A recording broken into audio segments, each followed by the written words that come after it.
Hello, this is the Truth Seeker 333, and this is a continuing series in the Council of the Gods where I am going over an exhaustive study of the word El in Strong's Concordance under the reference H410. Last week, or I should say the last video we did was ending on Job chapter 27 verse 13, so we'll be picking up from there. Again, I've left a link to the Google Doc in the description. I may have to go back and check the link on that because it didn't seem to be working in the last link that I did a spot check on. So let me know if you come across any of those links that are broken, and we'll get them fixed. So again, we're going over the title L, and we're discussing the various uses of the word L. And right now we happen to be on... by the way, for reference, this video is part 2.4.2.2. And again, I'm going to try to keep these videos to 30 minutes as we have a lot of information to cover, and it's best just to cover a little bit at a time. So right now we are on record number 96 in the spreadsheet, and the total records being 247. So we do have quite a ways to go to even get to halfway yet. But we've come a long way already. So let's go back up to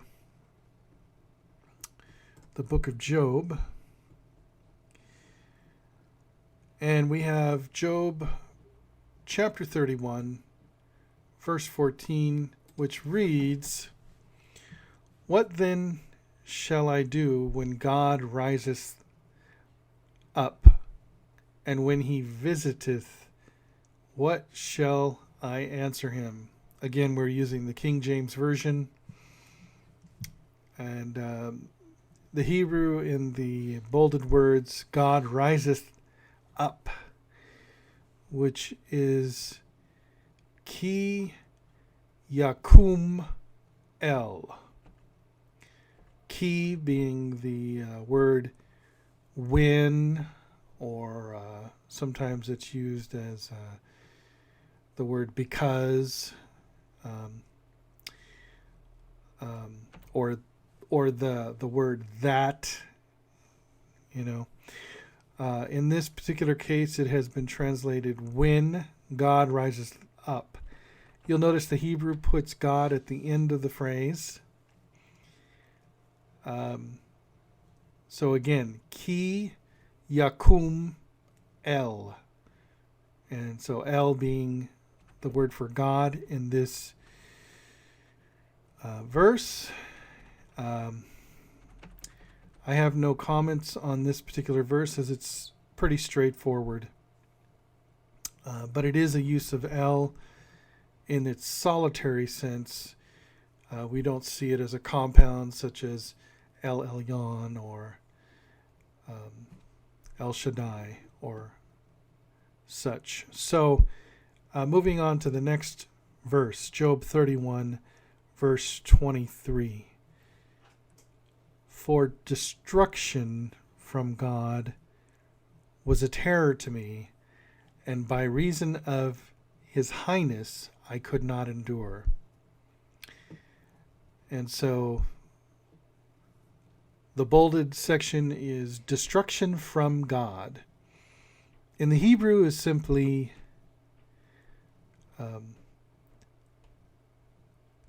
Aid El. And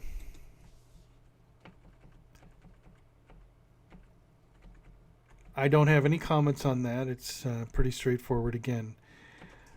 Okay, moving on to the next verse. Job 31, verse 28.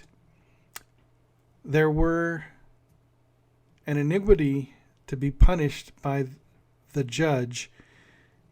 Oh, this also were an iniquity to be punished by the judge, for I should have denied the God that is above. The bolded phrase is the God. Okay. In Hebrew, simply La'el. La'el. Which can also be understood as unto God. In the King James, it's translated the God.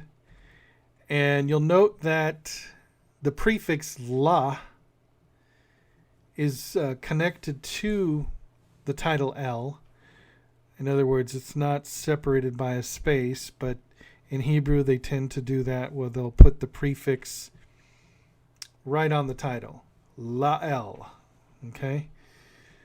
And again, this is just to see the various usages of the title for God that we're focusing on, which is El, but we're also getting into some other various titles which are being used in the same verses. And in Job chapter 32, verse 13, the next occurrence of the Hebrew title El. The English is, lest ye should say, we have found out wisdom. God thrusteth him down, not man. The bolded phrase, thrusteth him down. Okay? Or God thrusteth him down. In the Hebrew, it is El Yidfenu. It's simply that, Yidfenu. I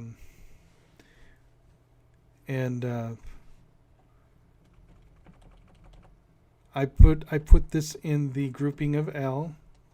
Again, pretty straightforward.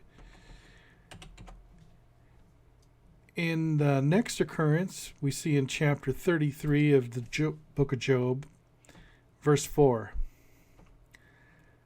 The Spirit of God hath made me, and the breath of the Almighty hath given me life. Okay, so the obvious phrase here is Spirit of God. In the Hebrew, it is Ruach El. And you'll note the connector, which is like a hyphen between the first word and the title El in the Masoretic text, which is a stress marking. And my note here is essentially noting that this is a unique occurrence of the word for spirit. Okay, it is clearly, this seems to be a clear reference to the Spirit of God which hovered over the face of the waters in the beginning. Okay, which is a reference to Genesis chapter 1 verse 2, which in the Hebrew reads the Ruach Elohim. Okay. So it does seem clear that the title El is being synonymously used with the title Elohim, and this would lend to the argument that possibly the title El is just another shortened form of the title Elohim. Okay, so essentially that is my note there. Let me just correct one of the spelling mistakes here that I caught. Okay. Next chapter and verse would be chapter 33 of the book of Job, verse 6. Behold, I am according to thy wish in God's stead. I also am formed out of the clay. Okay. Another translation, probably more literally, is, behold, I am as you, that you are of the mouth unto God. Like God spoke and you came to be, that kind of an idea. But in this case, I'm the same as you. I was formed out of clay, just as you were formed out of clay. And the Hebrew is hin ani kificha lael. Okay. And my note basically is that, well, first of all, I'm grouping this under the lael grouping, unto God or to God. The idea is,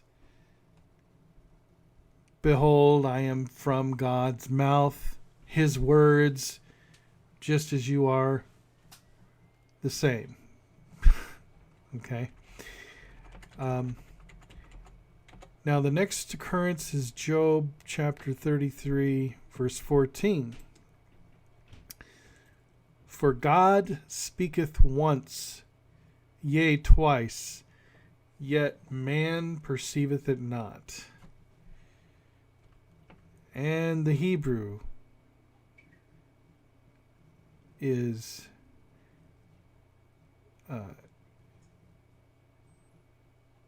kivachat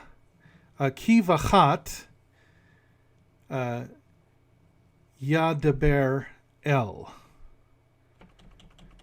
And my note or comment on this is, note the word echad, which is one,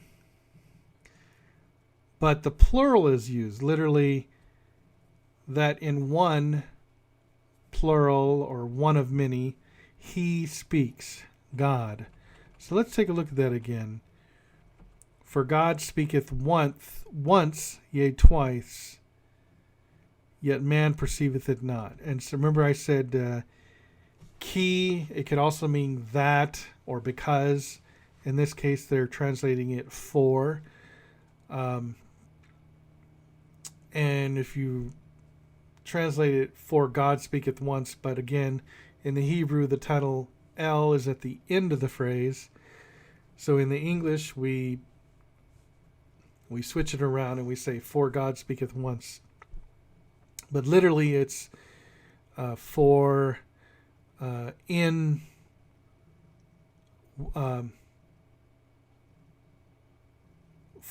one he speaketh God. So it's that kind of a literal logical sequence, but we turn it around in the English.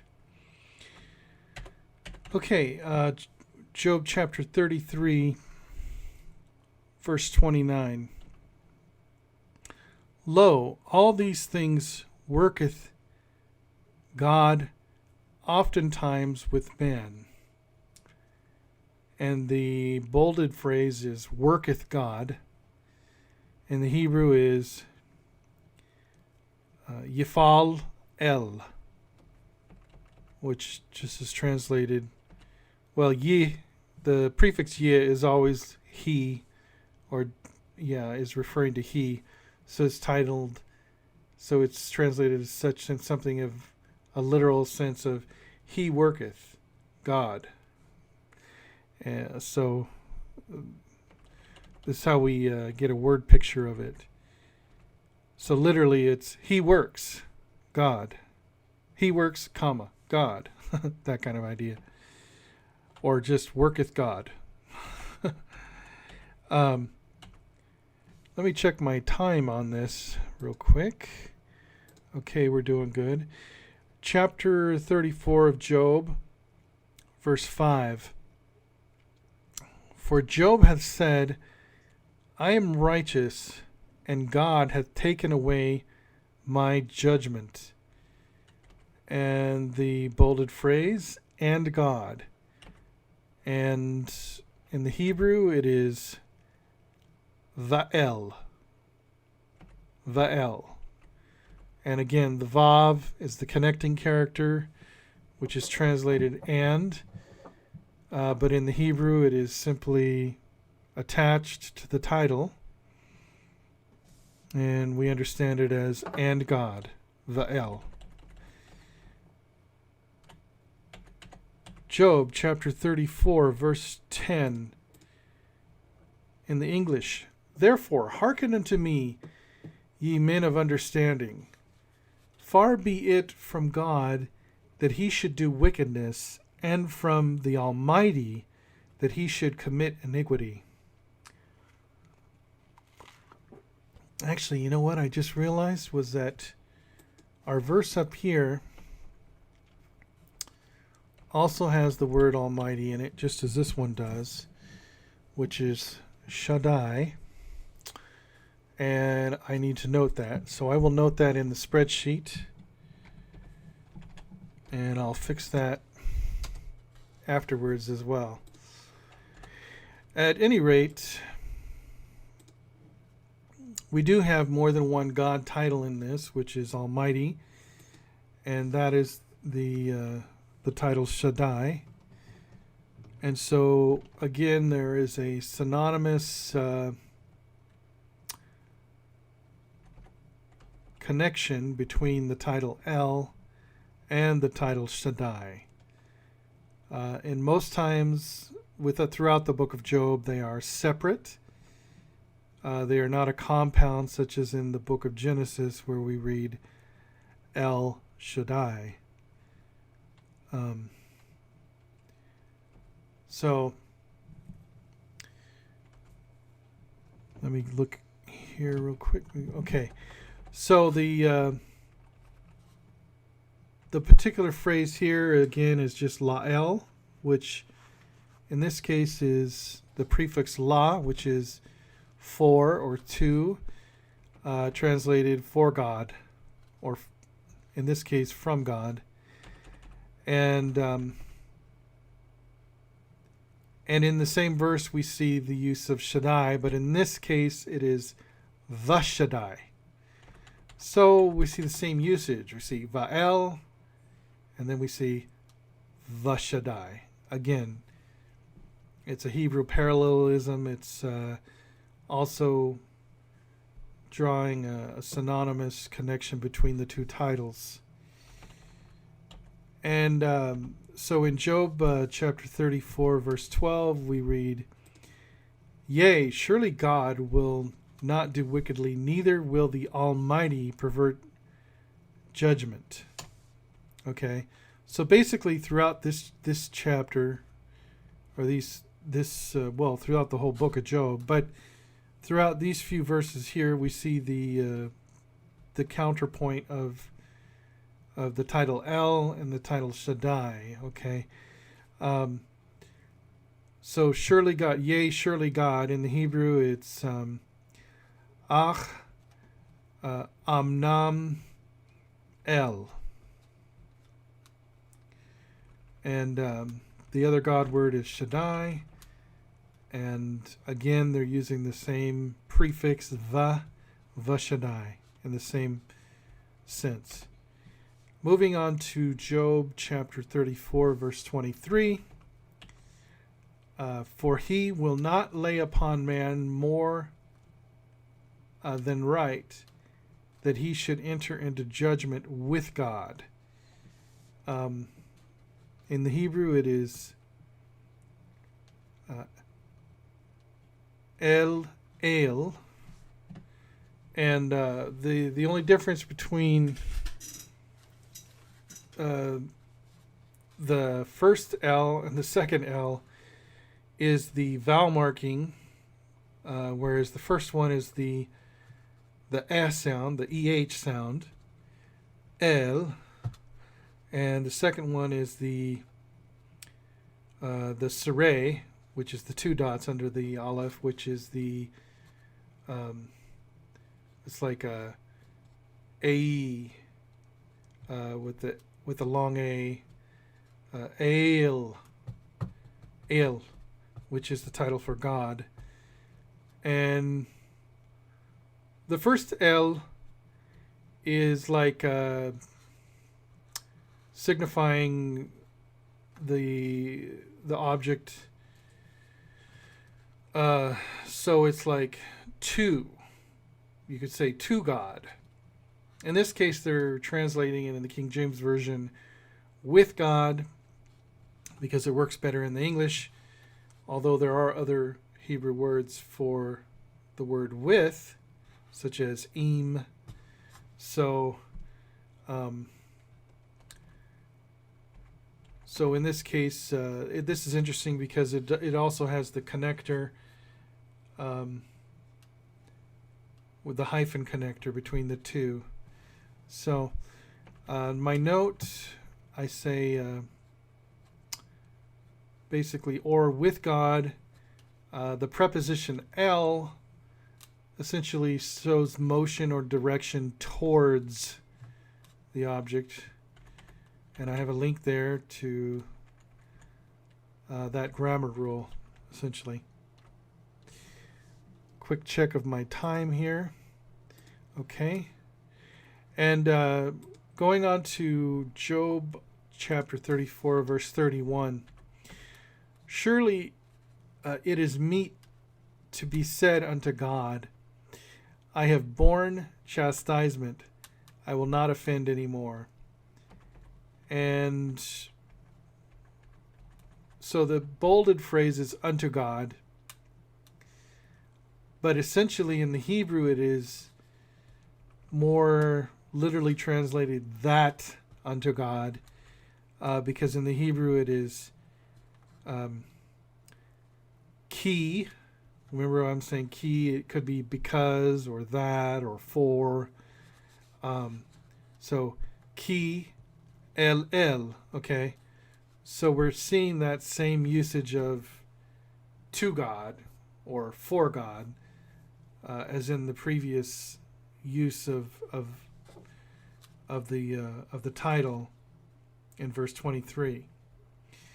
And my note here is literally that unto God, or you could say surely unto God. And in the next one is in Job 34, verse 37. For he addeth rebellion unto his sin. He clappeth his hands among us, and multiplieth his words against God. And the bolded phrase, against God. And again, we're seeing this is interesting because it says in the Hebrew, la'el, and remember we have seen that in the previous verses, translated as from God or to God and or for God. And so in this case they're translating it against God, based on the context of the Hebrew. Okay, so if you look at my note, I say the idea, note the idea that and multiplieth his words for God. Okay, that's the literal translation. And multiplieth his words for God is translated against God. Okay, this is not a literal translation of the Hebrew, but it conveys the context of the verse. Okay, so that's why literal translation is not always the best thing. We have to understand the context of the verse and take that full meaning into account.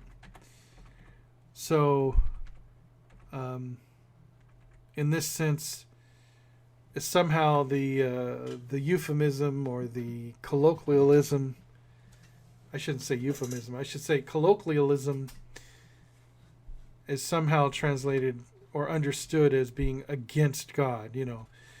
Well, the one thing we have that helps us understand is the Hebrew parallelism, They say one more phrase and then they say the same thing again in a slightly different phrase.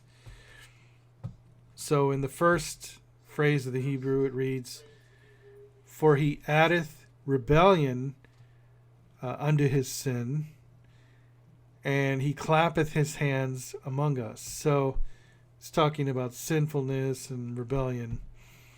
So that way it gives us a hint into how to properly translate the next phrase. Okay, we've got about 5 more minutes. I'll just go through one more here.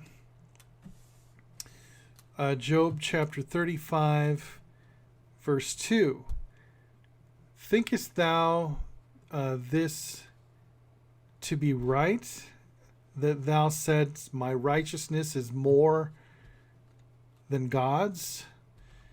And the Hebrew is me'el, and literally means from God.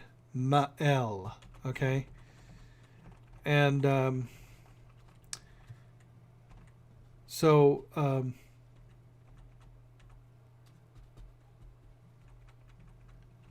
but you know, we see this translated more than God's. So it's interesting.